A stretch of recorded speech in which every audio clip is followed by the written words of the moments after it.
इतिहास को फिर एक बार तोड़ मरोड़ कर बदलने की कोशिश करी जा रही है, लेकिन इतिहास बदला नहीं जाता है, बनाया जाता है। और हमारे देश के महापुरुषों ने और वीरांगनाओं ने इतिहास बनाने में इतनी लंबी लकीर खींच दी है कि कोई भी भाजपाई और संगी उसके आसपास नहीं फटक सकता है। लेकिन कुछ भी कहने से पहले आज एक बात पूछनी और जवाब मिलना जरूरी है। देश के गृह मंत्री अमित शाह ने एक बहुत बड़ी बहस छेड़ दी है। उनका कहना है कि इस देश को आजादी अहिंसा के रास्ते से मात्र नहीं मिली। तो मोदी जी, सवाल आपसे है कि क्या आप महात्मा गांधी को, क्योंकि अहिंसा के पुजारी तो महात्मा गांधी थे, क्या आप महात्मा गांधी को आजादी के तमाम महानायकों में से एक मानते हैं, या आप उनको फादर ऑफ द नेशन, राष्ट्रपिता मानते हैं, जो उनको बोस ने कहकर बुलाया और आजादी का प्रेरणा स्रोत मानते हैं?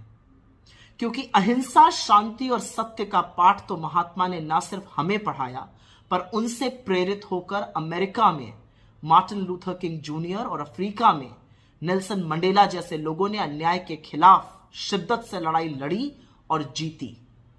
महात्मा गांधी इस देश की सबसे बड़ी पहचान है, मैंने पहले भी कहा है। आप गांधी को यहां पर जरूर कुछ कह दीजिए, लेकिन अंततोगत्वा आपको शीश तो गांधी के आगे ही झुकाना पड़ता है, क्योंकि वैधता तो आपको तभी मिलती है।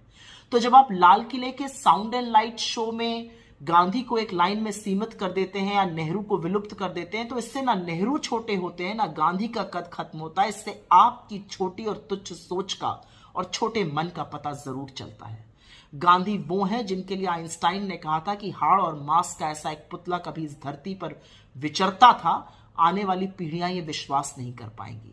लेकिन अमित शाह जी, जब आप गांधी, महात्मा गांधी की उपलब्धि को, उनकी अहिंसा को कम आंकते हैं, तो आप कहना क्या चाहते हैं? यह बात आपके आका मोदी जी को बतानी पड़ेगी।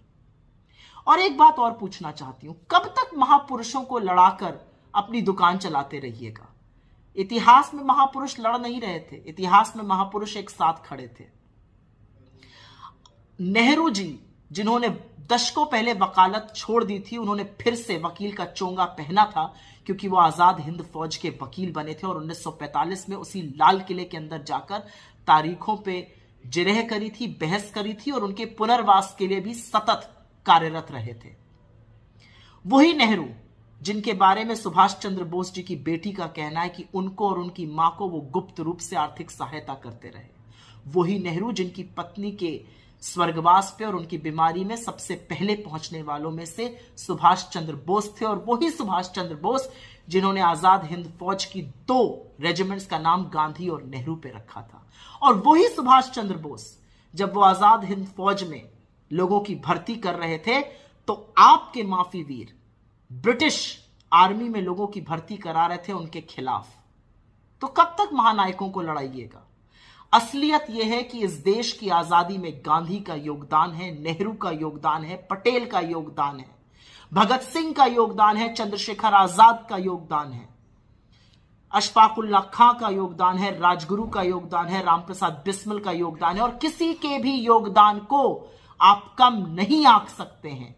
लेकिन गांधी के ऊपर प्रश्न चिन्ह लगाना इस देश के लिए ही नहीं, सत्य और अहिंसा के हर पुजारी के ऊपर एक आक्षेप है और जवाब तो आपको देना पड़ेगा।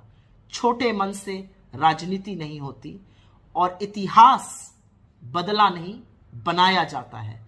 और वो बनता सीमेंट की इमारतों से नहीं, बुलंद इरादों से है। काश ये बात आपको समझ में आती।